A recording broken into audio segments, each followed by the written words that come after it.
श्रद्धा, श्रद्धा कृपा को ले जाते हैं हम लोग बोलते हैं। तो श्रद्धा में ही कई जन्म अटकते हैं लोग। मैं भी कुछ कुछ साल तक उसी में अटक गया था। जैसे ही एंट्री करूं गुरुधाम में, तो ध्यान इधर उधर भटकता था। जैसे कल किसी ने एक सवाल किया था कि ध्यान और सेवा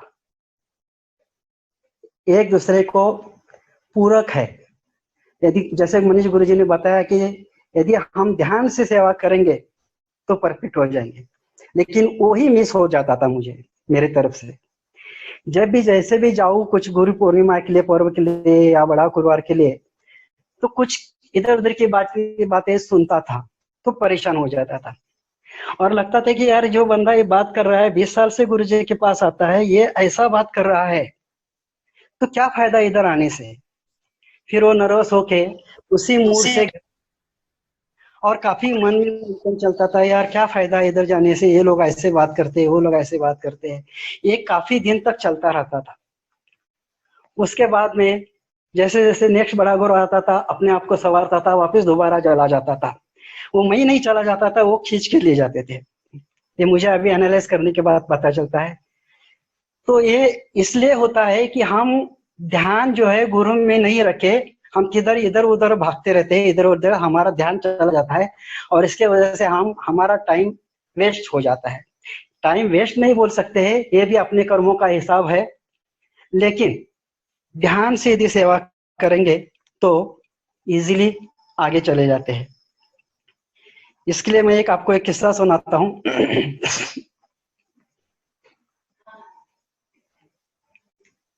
एक हमारे यहाँ के लोनावाला के वरिष्ठ गुरुजी है, उनके बारे में किस्सा हुआ। ऐसा हुआ था, एक सो कॉल सीनियर, करीब उसी टाइम 10-15 साल की बात है, सो कॉल सीनियर है, 10-15 साल वहां आते हैं। ये सीनियर ने हमारे यहाँ के गुरुजी कुछ कारणवश नहीं जाते थे, तो वो सो कॉल सीनियर ने फोन किया उनको, जब मैं उधर ही था, लकीली उधर ही था, और उनको फोन आया, बोले यार तू नहीं आ रहा है स्थान पे, देख नहीं आता है तो गुरुजी आपको कहाँ से कहाँ फेंक देंगे, पता नहीं चलेगा गुरुजी। ये ऐसे बातें सुनने के बाद मैं परेशान हो गया कि जबकि मैं भी उनको फॉलो करता था, मैं भी उनको देखता था कि यार ये 15 साल से आ रहे, बहुत अच्छी सेवा कर रहे हैं, बहुत ये है। तो कुछ 5-6 दिन के बाद मुझे गुरुजी के पास जाने का मौका मिला। तो गुरुजी ने मुझे पूछा क्या चल रहा है, बोल प्यारे। तो मैं, मेरे दिल में जो था मैंने बोल दिया गुरुजी को कि गुरुजी ये 15 साल से यहाँ आते हैं और ऐसे ऐसे उनके लफ्ज है। तो उन्होंने जो बताया वो ये है, यार जन्म जन्म लगते हैं आगे जाने के लिए, और हमने जो अभी 2-3 दिन पहले जो बताया रास्ता, 7 स्टेप्स है यहाँ से जाने के लिए, वहां से जाने के लिए, ये एक 5 मिनट में हमको समझ में आता है कि कितना इजी स्टेप्स है। यार सर माथा टेको, वहां पे नंदी पे धूप जलाओ, अपने विकार अर्पित करो, अपने मनोकामना के लिए आप जो धूप जला दो। हाँ, और उसके बाद में हम जैसे ही एंट्री करते हैं गेट में आचरण शुरू हो जाता है। हाँ, ये सब स्टेप्स सुनने में बहुत अच्छा लगता है कि यार कितना इजी है, लेकिन जो उन्होंने बताया वो भी इम्पोर्टेंट है। बोले यार कई जन्म लगते हैं, ये लगता है उनको कि भाई मैं आप बहुत गुरुजी के साथ नजदीक हूँ, ये हूँ, लेकिन सेंस है अभी तक नहीं आता है। तो इसलिए ध्यान गुरु में रखना और चले जाना, भाई आगे जाओ तो अपने आप रास्ता मिलता जाएगा। तो यही किस्सा था, यही मैं इसलिए बता रहा हूँ कि भाई मेरा टाइम यहाँ इसमें वेस्ट हो गया। मैं मेरी तरफ से बोल रहा हूँ कि ये टाइम वेस्ट हुआ, पता नहीं वो शायद मेरे कर्मों का हिसाब हो सकता है। आगे जाके मेरा दूसरा एक जो मैंने ऑब्स्टेकल खुद को पाया वो था कि मैं एक गवर्नमेंट में जॉब करता था। तो अभी जस्ट रिटायर हुआ हूँ। तो जॉब करते समय मेरा रूप जो था ना साहब का, उस साहब का रूप नहीं छूटता था वहां जाने के बाद भी। तो गुरुजी मुझे यही बोलते थे, यार आइए साहब, शुरू में तो हमारा अस्तित्व जब तक नहीं छोड़ेंगे तब तक आगे नहीं जाएंगे। हम वही पकड़ के जाते थे।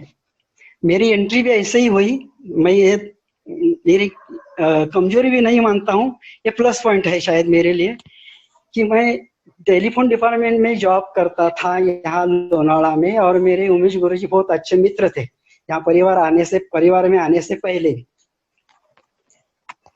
तो डिपार्टमेंट का मेटाडोर मेरे पास था। तो एक कुछ काम की वजह से मैं गुरुगांव गया था टेलीफोन के सिलसिले में ही। मेरे साथ मेरे कुछ और भी दोस्त थे। उस टाइम गुरुजी वो डॉक्टर पायल का जो क्लिनिक है उसके नीचे जो था ना, वहां बैठते थे। तो वहां हम मिले गुरुजी के साथ। गुरुजी ने कड़ा पहनाया और बोल प्यारे क्या बोलना चाहता है। सब लोग चुपचाप बैठ गए। हमारे पास थोड़ा कुछ नॉलेज था, तो हमने इम्प्रेशन डालने के लिए गुरुजी को ऐसा ऐसा मेडिटेशन करता हूँ, ये करता हूँ, वो करता हूँ, अपनी सुनाता चला गया। गुरुजी बोले ठीक है यार, आया कर, और वहां से निकल आए। तो उसी दिन से शुरू हुआ हर बड़ा गुरुवार, क्योंकि मैंने सुना था, मैं शोलापुर में यहाँ गुरुगांव ज्वाइन होने से पहले शोलापुर में एक प्रभाकर स्वामी महाराज का मंदिर है, वहां जुड़ा था। तो वहां हर गुरुवार को गुरु गीता पे पाठ होता था। वो गुरु गीता में लिखा था कि भाई गुरु चरणीचे जय जड़ जल दे भागीरथी, गुरु तो केवल ज्योतिर्लिंग। गुरु चरणों का जो भी तीर्थ है उसमें सब तीर्थ समा है। और गुरु चरण का एक दिन भी दर्शन लेंगे तो ज्योतिर्लिंग का दर्शन हुआ ये होता है। इसलिए मैं कभी भी बड़ा गुरुवार मिस नहीं करता था। हर बड़ा गुरुवार के लिए वहां जाना, फैमिली के साथ गुरु जी के दर्शन लेना और चले आना। एक दिन की बात है, हम दोनों ऐसे चले गए। पापा जी थे उस टाइम, संगत पूरा दर्शन के लाइन में खड़े रहे। 20-25 लोगों के बाद हमारा नंबर आया। हम दोनों थे, माथा टेका, दोनों ने आशीर्वाद दिया। गुरु जी बोले बोल प्यारे क्या चाहता है। तो मैं बोला गुरु जी कुछ नहीं चाहिए, मुझे कुछ नहीं चाहिए, मेरे को ना ये ज्वाइन करना है, उसका जरा दर्द ठीक हो जाए, यही मेरी इच्छा है। बोले यार और कुछ? ये कुछ नहीं। पापा जी इनको ध्यानेश्वर शिव मंदिर में बिठा दो, बैठो ध्यान लगाओ जरा, बाद में आना वापिस। हम दोनों ध्यानेश्वर शिव मंदिर में जाके बैठे, ध्यान लगाया। कहाँ का ध्यान लगता है। 20-25 लोगों के बाद दोबारा वापस बुलाया, हम चले गए। बोले फिर माथा टेका, आशीर्वाद लिया। बोले बोल प्यारे आप क्या चाहता है। कुछ नहीं गुरु जी, मेरा कुछ नहीं है, इसके वही ज्वाइंट पेन है, वो जरा दर्द क्लियर करिए। बोले यार थोड़ा सा ध्यान लगा, और जाके दोनों बैठो वापिस। दोबारा भेज दिया, तीसरे टाइम भेज दिया। हम दोनों जाके बैठे ध्यानेश्वर में, और मुझे लगा यार कुछ तो है, ये बार बार यहाँ जाके बैठने के लिए बोल रहे हैं, इसका मतलब कुछ तो है। तो कुछ रुकने के बाद हम वापस लाइन में खड़े रहे और चले गए। तो जैसे ही गए तो बोले बोल अभी क्या है। बोले गुरुजी बस सब ठीक चल रहा है, सब करने वाले आप ही है, मुझे कुछ तो सेवा का मौका दीजिए। ये सेवा शब्द मेरे मुख से चला गया। तो बोले यार ये हुई ना बात, चल आजा आगे। तो ये बात हुई। उसके बाद में तो मैं हर पर्व में मैं यहाँ से लोनावाड़ा से सेवा के लिए वहां जाता था। और जैसे जैसे फिर आना जाना बढ़ते गया। उसके बाद में एक ऐसा हुआ कि कुछ तो पर्व था। पर्व के टाइम पे उमेश गुरुजी ने हमको बता के रखा था कि भाई जब भी यहाँ से निकलोगे ना तो एक फोन करके निकलना, या कुछ लाना है तो यहाँ से ले आ सकते, क्योंकि दूर है ना इसलिए। तो एक पर्व के टाइम पे मैं यहाँ से सब जितना भी सामान लेना था ले लिया। मुझे ध्यान में आया कि अभी निकलने से पहले फोन करना है। तो उस टाइम में लैंडलाइन चलती थी BSNL की। तो मैंने फोन लगाया 268300 पे। तो उठाया फोन उधर। तो मैंने बोल दिया ओम नमो गुरुदेव, मैं शिंदे बात कर रहा हूँ लोनावाड़ा से, उमेश गुरु जी है क्या, उनको जरा बुलाएंगे। तो बोले रुको एक 10 मिनट में देखता हूँ। तो मुझे होल्ड किया। एक 5-10 मिनट बाद फोन उठाया फोन उन्होंने। तो बोले यार वो नहीं दिख रहे, आप एक काम करना 10 मिनट बाद फोन करना। मैं 10-15 मिनट के बाद फोन किया, फोन उठाया। ओम नमो गुरुदेव, मैं शिंदे बात कर रहा हूँ लोनावाड़ा से, उमेश गुरु जी है क्या।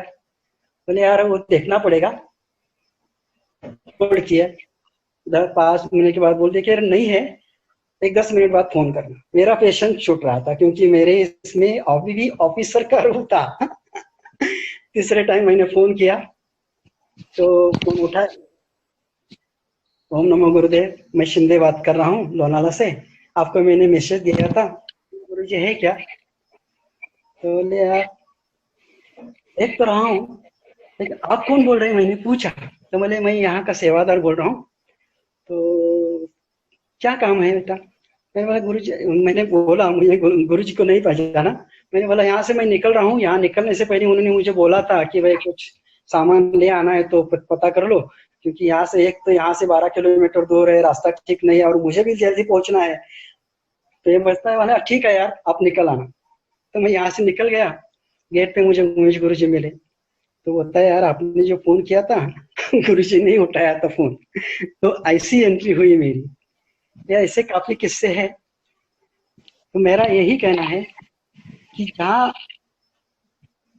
जैसे ही हम एंट्री करते हैं, एंट्री करने से पहले गेट पे हमने करना, मैं जाऊं अंदर, मेरा जितना टाइम हो सकता है उस सेवा में रहे।